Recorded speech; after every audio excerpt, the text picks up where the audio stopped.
नमस्कार दोस्तों, मैं ममता गुप्ता आज आपको अपनी वीडियो में ये बताऊंगी सॉरी बताने वाली हूँ कि हमें ये नवरात्राओं के 9 दिन कौन से रंग के कपड़े पहनकर पूजा करनी चाहिए और कौन कौन सा भोग माँ को अर्पित करना चाहिए। देखिए ये आजकल सबके पास ही सभी तरह के कलर की साड़ियाँ रहती हैं, तो इसलिए मैं लेडीज़ों को बता रही हूँ कि किस तरह के कलर के कपड़े पहनें। लेकिन अगर किसी के पास नहीं है तो लाल और पीले, ऐसा ज़रूरी नहीं है कि वो सारे कलर के अलग अलग कलर की साड़ी पहनकर पूजा करें।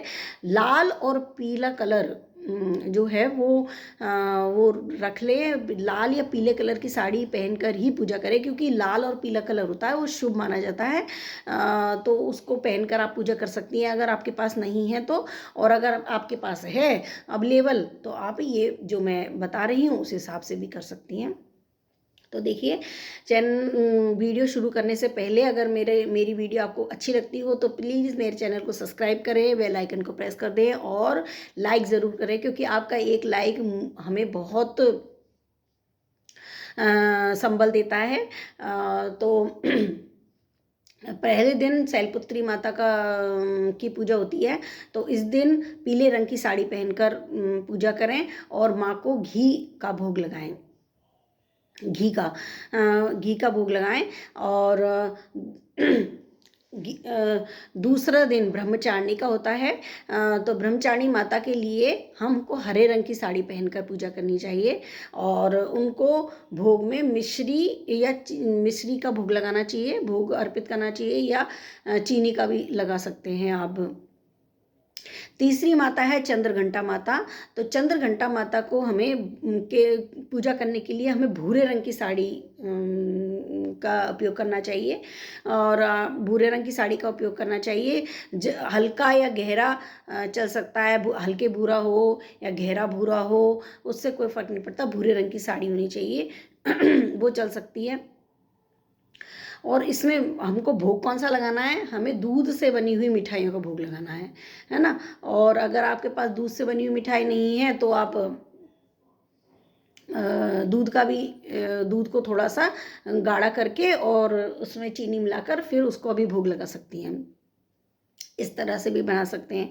और चौथा है कुष्मांडा माता। तो कुष्मांडा माता की पूजा करने के लिए हमें नारंगी कलर की साड़ी पहनकर ही उनकी पूजा करनी चाहिए, है ना। और उनको भोग हमें क्या लगाना है, तो हमें मालपुए का भोग लगाया जाता है। कई लोगों के क्या है, कई लोग मतलब कुष्मांडा माता है उसका मालपुए का भोग लगता है, लेकिन बहुत से लोग होते हैं जिनकी कढ़ाई नहीं चढ़ती, तो वो लोग मेवा मिश्री का भी भोग लगा सकते हैं। ज़रूरी नहीं है कि मतलब जिस दिन उनके कढ़ाई चढ़े उस दिन आप लगा दें। वैसे कुष्मांडा माता को मालपुए का भोग लगाते हैं, लेकिन आपके पॉसिबल नहीं है, आपके घर में नहीं लगाते हैं, तो आप मेवा मिश्री का भी भोग लगा सकते हैं। 5वें नंबर की माता है स्कंद माता। स्कंद माता की पूजा हमें पीले रंग की साड़ी पहनकर करनी चाहिए, पीले रंग की साड़ी पहनकर करनी चाहिए। और इनको जो भोग लगता है वो केले का भोग लगता है। जो पका पीला केला होता है उसका भोग लगाना बहुत ही शुभ माना जाता है। फिर अपनी छठी नंबर की माता है कात्यायनी देवी। कात्यायनी माता की जो पूजा है वो हमें लाल रंग के वस्त्र पहनकर करनी चाहिए।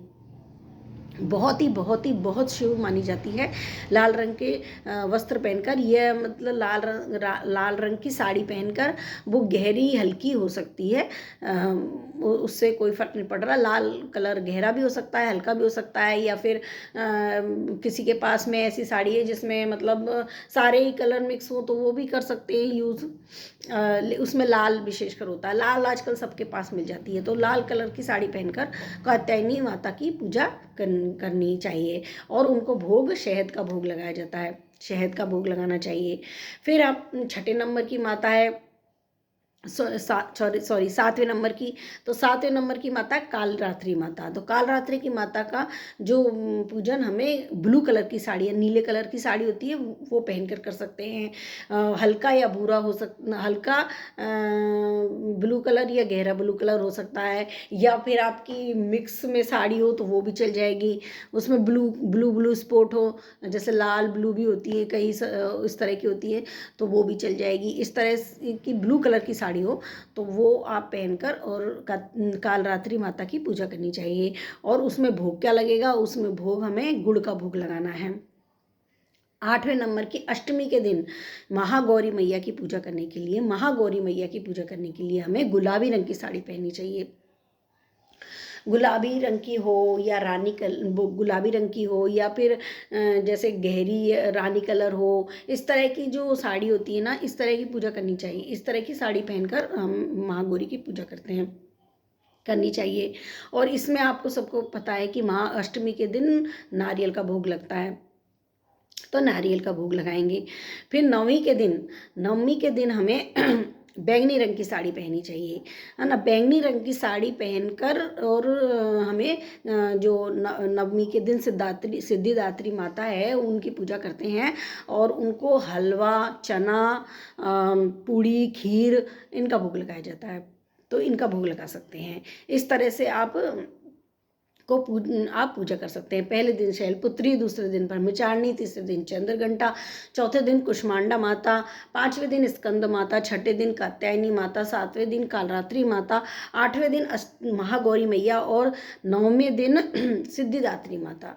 इनका पूजन हमें इस तरह से हम 9 देवियों की पूजा करते हैं। आपको ये सब मेरा ब्लॉग पसंद आया हो और समझ में आ गया हो तो प्लीज़ मेरे चैनल को सब्सक्राइब करें। कोई चीज़ समझ में नहीं आए तो आप कमेंट करके मुझसे पूछ भी सकते हैं। अगर आपको मेरा ये ब्लॉग पसंद आया हो तो प्लीज़ मेरे चैनल को सब्सक्राइब करें, बेल आइकन को प्रेस कर दें और कमेंट करना ना भूलें प्लीज़। Thank you.